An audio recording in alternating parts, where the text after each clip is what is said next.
Good evening, everyone. Welcome to Dread Time Stories. I'm your host, Dr. Phobia, and tonight, dear patients, our story comes from the world of creepypastas, more specifically, lost episode creepypastas. So sit back, relax, and enjoy tonight's tale, Crybaby Lane.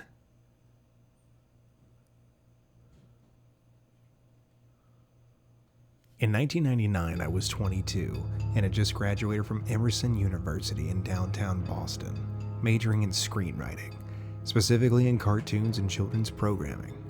My debt was pretty bad, so when Nickelodeon Studios offered me an internship in California, I accepted immediately. I jumped at the chance to get away from my dead-end job as a Benjamin Franklin tour guide. Many of you asked to see Crybaby Lane, but if you want to see the original, you never will. Even if Nickelodeon somehow consents to releasing it to you, you won't be seeing what was on TV. And I know sure as hell you won't be seeing the original that Lauer made. I don't even think Nickelodeon has the original cut of the movie anymore. And if they do, it's only backup copies. If backup copies exist, then they must be locked away in some vault, along with all the deleted episodes of Ren and Stimpy, and the never-before-mentioned episode of SpongeBob SquarePants. I'm pretty sure the director, Peter Lauer, has the original copy, and it's probably on his mantle next to his snuff films. That creepy bastard. Anyway, I was hired in '99 and immediately was put on a creative team for the movie Crybaby Lane.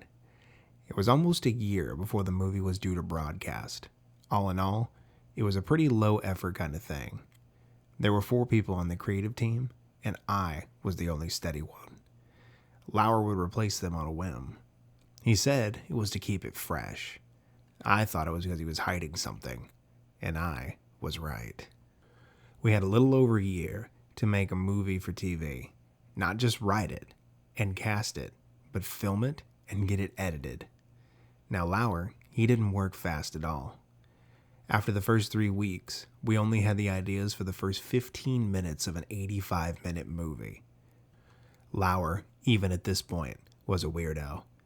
He was tall and lanky and carried himself awkwardly when he talked, and sometimes, when you were hunched over a piece of paper during those endless brainstorming sessions, you'd look up and you'd catch him staring at you, smiling.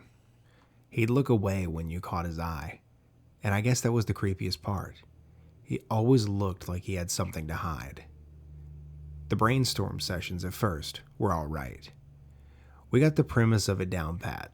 2 brothers unleash a demon and get themselves into mischief trying to put everything back to normal. Not exactly daytime Emmy stuff, but you know, it was an alright start. I thought the movie should be goofy and spooky, kind of like a Courage the Cowardly Dog sort of deal. However, from the beginning, Lauer made it clear that he wanted the film to be as scary as possible. He didn't want cheap thrills with a good wholesome ending. He wanted to push it farther than Are You Afraid of the Dark ever dreamed of, and I guess he did. It was about 3 weeks into production when I first noticed something. Lauer had the absolute power of persuasion over everyone else in the creative team. No one fought him, and by the 3rd week, he was already suggesting some pretty morbid things. I remember he said he wanted the little brother to die halfway through the movie, getting hit by a dump truck. I immediately shot it down. I was the only one who said anything, and it stayed that way until I left the studio entirely and never came back. At first, cannibalism and other screwed up shit was kept to jokes and tasteless comments, but as time went on, it became more and more overt. I'd give him an idea, which most of the time he'd end up using. Like how about the movie starts with a morbid undertaker who reads stories, to which he'd reply, yeah, and then he can cut them up into little pieces and force feed them to his dog. He made those jokes a few times in the early stages, but then he got serious. He'd stand up like he was Jesus or something, clear his throat loudly, and proclaim his idea. I would be the only one to ever shoot him down. Every damn time. One day near the end of our brainstorming sessions, Lauer cleared his throat and stood up. We all fell silent and looked at him like we normally would. He then stood up and said, "Gentlemen and females, I have an idea." I remember what he did. He paused and he looked right at me and said, "The story will evolve around the legend of a pair of Siamese twins. Have you ever heard of the Donner Party?" Everyone nodded, except for me. I didn't like where this conversation was going. They ate themselves when it got cold. They ate each other. Everyone nodded again. I closed my eyes. What would Siamese twins do if they had nothing to eat? Would one wait until the other twin dies, then consume her own sister's flesh? Would they claw at each other's eyes until one of them died, then dine upon them like a vulture tearing the skin out of a dead deer? I do not know, but it's interesting indeed. I didn't know what the hell I was hearing. I opened my eyes and looked around the room. No one was moving. Everyone's eyes were on Lauer except for mine, and when I looked at him, he was staring at me. Children like violence. They revel in it. Children like to be scared, so we'll scare them, won't we, Johnny? He leaned over the table, getting pretty damn close to my face. His breath smelled like decaying shit. I stared back at him. I think you're screwed up, to be honest. He smiled, then backed away. Oh, I'm screwed up all right, but you have to be screwed up to survive in this cutthroat world. His grin expanded. Literally, right now, I'm going to show you some pictures that will spark some of your imaginations. He got up and locked the door from the inside. I stood up and said, "What the hell are you doing? Let's not make any errors in judgment, Jonathan. Sit down." No, sit. For some reason I did. Lauer pulled out one of those shitty overhead projectors. He turned on the switch, and he shouted in an unusually high and semi-frantic voice. "This is the muse we need to continue with this pro-fucking-duction. This is exactly what every child should see." His eyes bulged in his head. He put the image down on the glass surface overhead. It was silent. The image was in black and white, but it was grainy. I could vaguely make out a boy lying on a brick floor. His arms were cut off, and his bloody little nubs black dots. The only thing I could see clearly was his face. He was bleeding from the mouth. Lauer almost threw the paper off the overhead, slamming down another one.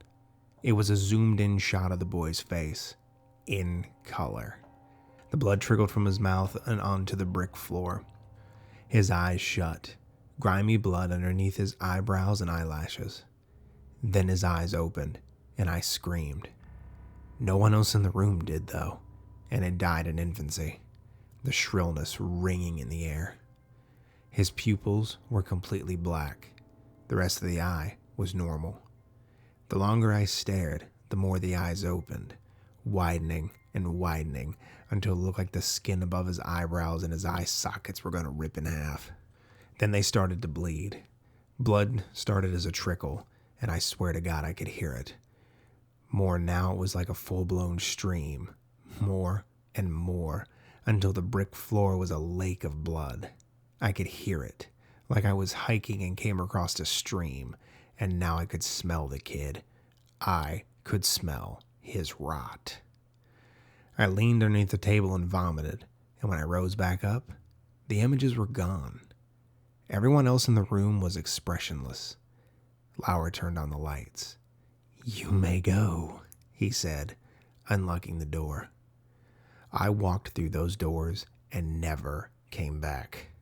This happened near the end of the brainstorming process, and by the time I left, the casting was done and the script was almost fully written. They were desperately behind schedule. I think Lauer planned it that way, so there wouldn't be time for proper editing. I never watched the real thing when it aired, but I heard from a friend who was working at the editing department that they had to cut 15 to 20 minutes of disturbing footage from the film before it was fit to be released. And it was only fit to be released. They didn't have enough time to check the footage frame by frame. I guess he got his wish. Unless they cut every single scene that had those pictures in them. Every child watching Crybaby Lane has an unconscious memory of those pictures, and I weep for them. I really do. They screwed me up, and as I write this to you, it will be the last thing I ever write before I slit my own throat, and before blood splatters all over this computer screen. There's something I should tell you first, though. Early on, Lauer posed an idea of two brothers capturing a squirrel, putting said squirrel in a jar, and slowly drowning it before filling up the jar with sand and dropping it to the bottom of a pond. Soon after this was suggested, Sandy from SpongeBob SquarePants appeared in Tea at the Tree Dome. Lauer also suggested that in one scene in the movie, a man with a squid-like nose would take his pants off in front of the two boys and rape them off camera, but heavily implied. Squidward soon appeared as a major character in SpongeBob SquarePants. It was suggested that the two stepbrothers, forced to live in the same house after the first one's mom was found dead in a shallow grave, her body heavily cannibalized by her own husband, a local weatherman. A show with vaguely the same premise, Drake and Josh, started in 2004, and the stepfather is indeed a weatherman. Lauer also suggested the younger brother have a doghouse in which he kept various animal fetuses encased in acid that he regularly used to poison his mother. As told by Ginger, debuted soon after. A man who captures the souls of children in a vacuum cleaner and sends them to Hades? Danny Phantom.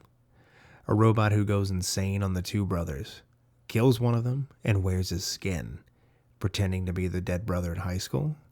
My Life as a Teenage Robot. The list goes on and on. Nickelodeon knows, and they're continuing the legacy of Lauer, sometimes subtly and sometimes overtly, and there's nothing you or I can do about it. Do you want to see it? You got it.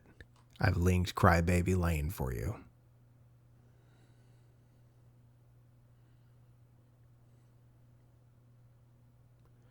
Well, dear patients, that was Crybaby Lane. I hope you enjoyed it, and thank you for listening. Like I always say in closing, check under your bed, look in your closet, and sleep with the light on. The life you save may very well be your own. Good night, everyone.